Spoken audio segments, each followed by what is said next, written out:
I mean, it's an extraordinary amount of money Yes, that we are talking, which inevitably, it seems as though a lot of transfers now are going this way. If you want your main man, you're going to have to pay the big bucks. £98 million it's cost Chelsea to bring him back to the Premier League. As we were saying, £450,000 a week wages, plus bonuses as well. Is there a lot of pressure on players, do you think, when they come in on that price tag? I think most top players are under pressure.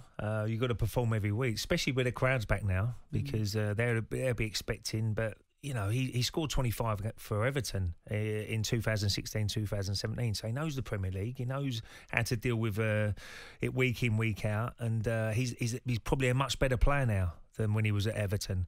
His record last year was excellent for Inter Milan. And he'll be looking forward to playing back in the Premier League. So, you know, it's a great contract for himself as well. And I think that's what they've been really missing, Chelsea. And this could be the last piece of the jigsaw, because if you look at their midfield behind, there's a lot of creativity in that midfield. And, you know, if they can... He won't be one of them sort of players who want him to chase things down. You know, you want him to be in an area where you always make that box, and we put the balls in or slide balls down the sides, and you've got to take your chances. So don't be coming deep. Stay where you are. I mean, he's not going to be coming in deep like Harry Kane did for Spurs or anything like that. But he's going to be an out-and-out striker, and that's what they've really missed, Chelsea. So this could be the last piece. When we talk to Adrian Durham, you know, if Man City now suddenly go, right, we need a striker desperately now, after they've done this bit of business, we need to get Harry Kane, then it does change a little bit. But certainly Chelsea fans will be looking forward to seeing Lukaku come back, and I think he'd be one of the favourites for the Golden Boot this year. So you think he'll deliver? Because there are some that look back at his time at Manchester United and think he didn't really cut it there. Can he really then cut it? People argued about his first touch, didn't they? And he used to bounce off him a little bit too easy. But I think he's gone away, and I think his body looks a little bit different now. He looks a little bit leaner.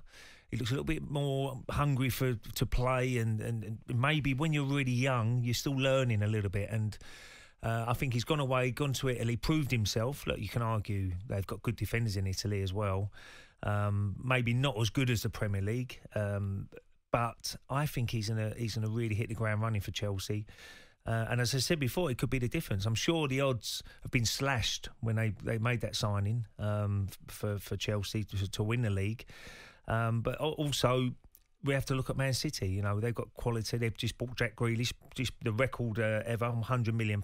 So they're making a statement as well. That's why I do believe that it's going to be so hard for any club outside that top four in Liverpool, Chelsea, Manchester United, Man City, because Man United have made some good signings as well. Liverpool made one signing as well at the back. So I think it's going to be difficult because you can't stand still in the Premier League, and these clubs are all competing with each other, and there might be a big gap now between the top four and the team that comes fifth.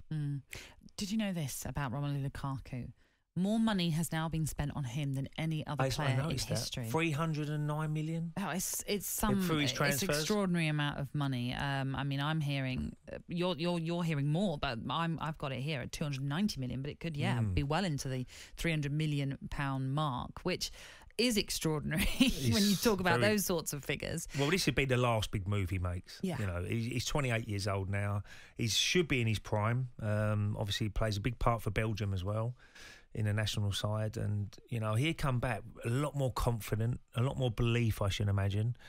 And if he can, you know, get off to a good start in his Chelsea career, then he could certainly have a great season, which pushes them towards that title. And as we see, they beat Man City in the Champions League final. Chelsea, they've got they've won it free. Tuchel's got three wins against Guardiola last season, so.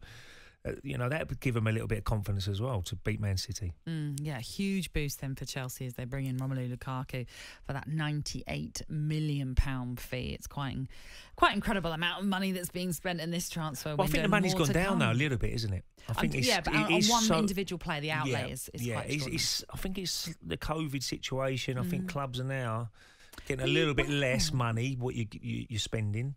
I know reportedly, look at Sancho. He was reported at 100 million last season. Now suddenly it's cooled a little bit and they got him for about 75. I know Grealish they had to play top dollar for, but Aston Villa had all the cards there. You know, he had a long contract. If you really want him that badly, this is what we want. And then Aston Villa can go out and spend their 100 million on 3 or 4 players, which strengthens their squad. Yeah. So that's how people will look at it. And Tottenham will be exactly the same. Harry Kane goes for 120, 130. Then obviously 4 or 5 new players are coming at Spurs, which will strengthen their squad. Yeah, there's still plenty of twists and turns, I'm sure, to come in the transfer window, which is still open for another few weeks. talkSPORT Breakfast with Alan Brazil. Thursday and Friday morning, 6 till 10. On AM, on DAB, via the talkSPORT app and on your smart speaker. talkSPORT.